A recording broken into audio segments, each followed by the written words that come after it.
Venezuela पर हमला करके ट्रंप ने कर दिया। भारत का बड़ा फायदा इसलिए चुप है पीएम मोदी। अब भारतीयों को भी मिलेगा वेनेजुएला का सस्ता तेल, भारत में भी आधे हो जाएंगे दाम। वेनेजुएला पर हमला करके डोनाल्ड ट्रंप ने जो चाल चली है, उसका सबसे बड़ा फायदा अगर किसी देश को मिलने वाला है तो वह है भारत। और यही वजह है कि नरेंद्र मोदी आज खुलकर कुछ नहीं बोल रहे, क्योंकि यह वक्त बयान देने का नहीं, लाभ उठाने का है। यह कहानी सिर्फ युद्ध की नहीं, यह कहानी है तेल की, सत्ता की और अरबों डॉलर के उस खेल की, जहां एक फैसला भारत की किस्मत पलट सकता है। आज पूरी दुनिया अमेरिका और वेनेजुएला की टक्कर पर नजर लगाए बैठी है, लेकिन भारत की नजर सीधे जमीन के नीचे दबे उस काले सोने पर है, जो भारत की ऊर्जा सुरक्षा की चाबी बन सकता है। वेनेजुएला दुनिया का सबसे बड़ा तेल भंडार रखने वाला देश, जिसकी जमीन के नीचे इतना तेल है कि कई देशों की आने वाली पीढ़ियां चल सकती हैं। एक वक्त था जब भारत और वेनेजुएला के रिश्ते तेल पर टिके हुए थे। भारत रोज 4 लाख बैरल से ज्यादा कच्चा तेल वेनेजुएला से मंगाता था, सीधा, सस्ता और भरोसेमंद। लेकिन फिर अमेरिका की एंट्री हुई, प्रतिबंध आए, धमकियां आईं और साल 2020 में भारत को मजबूरी में वेनेजुएला से तेल खरीदना बंद करना पड़ा।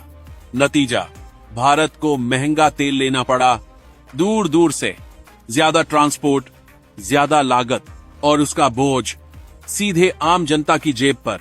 लेकिन अब कहानी में ट्विस्ट है, खतरनाक ट्विस्ट। अमेरिका ने वेनेजुएला पर हमला करके पूरी तेल राजनीति को फिर से हिला दिया है और इसी हलचल में भारत के लिए एक बड़ा मौका पैदा हो गया है। भारत की सरकारी कंपनी ONGC विदेश लिमिटेड वेनेजुएला के सैन क्रिस्टोबल तेल क्षेत्र में 40 हिस्सेदारी रखती है। यह कोई छोटी बात नहीं है, यह सीधी हिस्सेदारी है, सीधा हक है। लेकिन अमेरिकी प्रतिबंधों ने यहां भी तेल की रफ्तार रोक दी। नतीजा यह हुआ कि जहां हजारों बैरल तेल निकल सकता था, वहां उत्पादन गिरकर सिर्फ कुछ हजार बैरल रोजाना रह गया। इतना ही नहीं, वेनेजुएला सरकार पर भारत के सैकड़ों मिलियन डॉलर अटके पड़े हैं। डिविडेंड नहीं मिला, ऑडिट की इजाजत नहीं, पैसा फंसा हुआ है, कागजों में बंद।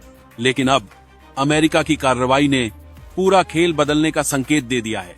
अगर प्रतिबंधों में थोड़ी भी ढील मिलती है तो तेल बहेगा और पैसा भी। मीडिया रिपोर्ट साफ कहती हैं कि जैसे ही रास्ता खुला, ONGC अपने आधुनिक रिग और उपकरण सीधे वेनेजुएला भेज सकती है। नई तकनीक, नए कुएं और आक्रामक प्लानिंग के साथ सैन क्रिस्टोबल से 80,000 से 1 लाख बैरल रोजाना तेल निकल सकता है। और जैसे ही यह तेल दुनिया के बाजार में लौटेगा, सबसे पहले लाइन में भारत खड़ा होगा, क्योंकि भारत की रिफाइनरियां भारी कच्चे तेल को दुनिया में सबसे बेहतर तरीके से प्रोसेस करती हैं। Reliance industries, Indian oil corporation, HPCL, न्यारा और मंगलौर रिफाइनरी, ये सभी वेनेजुएला के तेल के लिए परफेक्ट हैं।